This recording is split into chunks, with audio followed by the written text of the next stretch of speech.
Pourquoi certains hommes ont-ils peur de s'engager? Bonjour à vous mesdames, j'espère que vous allez bien. Je suis heureuse de vous retrouver dans cette nouvelle vidéo ce matin pour vous parler de la peur de l'engagement des hommes. Ces hommes qui parfois ont peur d'aller dans des relations sérieuses et qu'on a du mal à comprendre parce que voilà, des fois il y a des blocages où ils ont du mal à parler, ils ont du mal à savoir ce qu'ils veulent et pourtant tout semble évident. Donc on va en parler aujourd'hui. Je m'appelle Chloé Mercart, je suis coach, maître en programmation neurolinguistique, hypnothérapeute et depuis 2019, je vous aide à déployer votre lumière et votre puissance intérieure pour vivre la vie qui vous inspire, avoir des relations saines et épanouissantes et surtout apprendre à vous aimer tel que vous êtes. Si vous n'êtes pas encore abonné à la chaîne YouTube, je vous invite à le faire maintenant en cliquant sur le bouton rouge s'abonner en bas à droite de cette vidéo et en activant la cloche des notifications pour recevoir tous les matins une nouvelle vidéo à 8 heures. Sachez qu'une formation est disponible pour vous. Elle s'appelle Incarner la femme sensationnelle, lumineuse et unique qui l'épousera. Et elle s'adresse à toutes les femmes célibataires qui veulent mettre un terme à tout leur schéma répétitif avec les hommes. Des hommes qui s'engagent pas, des hommes qui sont pas disponibles, des hommes pour qui c'est jamais le bon moment, des hommes qui veulent tout le temps la même chose et qui veulent justement des hommes matures qui s'engagent. Sauf que pour ça, il faut comprendre les règles du jeu amoureux et pouvoir travailler sur son estime de soi.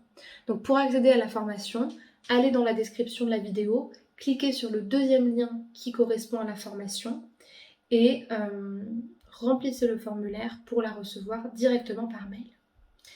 Alors, en ce qui concerne la peur de l'engagement, je rappelle juste, la peur de l'engagement, c'est la difficulté à s'investir dans une relation. Soit ça va être un rejet total de toute relation, soit ça va être un clivage souvent entre les relations émotionnelles, affectives, engageantes et les relations sexuelles, où il peut ne pas y avoir de peur de l'engagement, au contraire.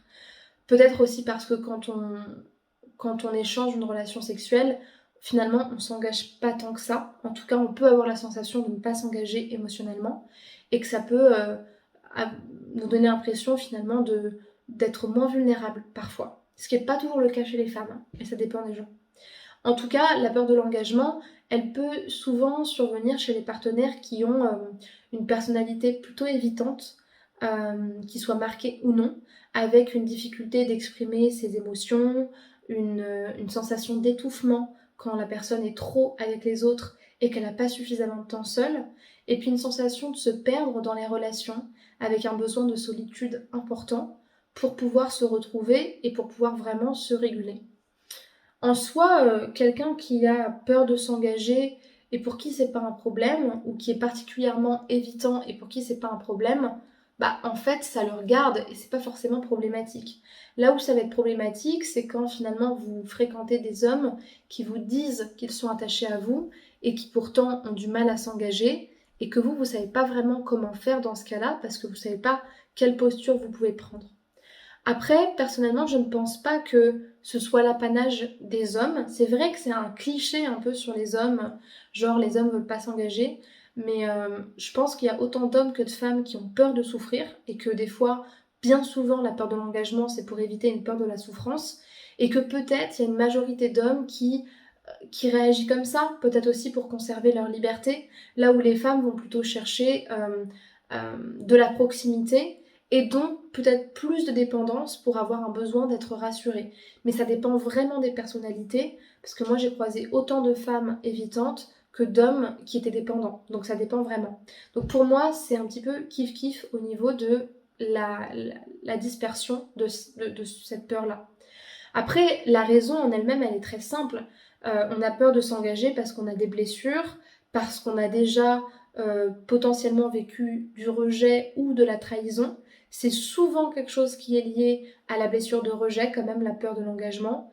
Ça peut être de la blessure de trahison, mais dans la blessure de trahison, on est plutôt dans je veux pas souffrir et du coup j'ai envie de me protéger et de te contrôler, voire de me défendre plutôt que d'éviter la relation.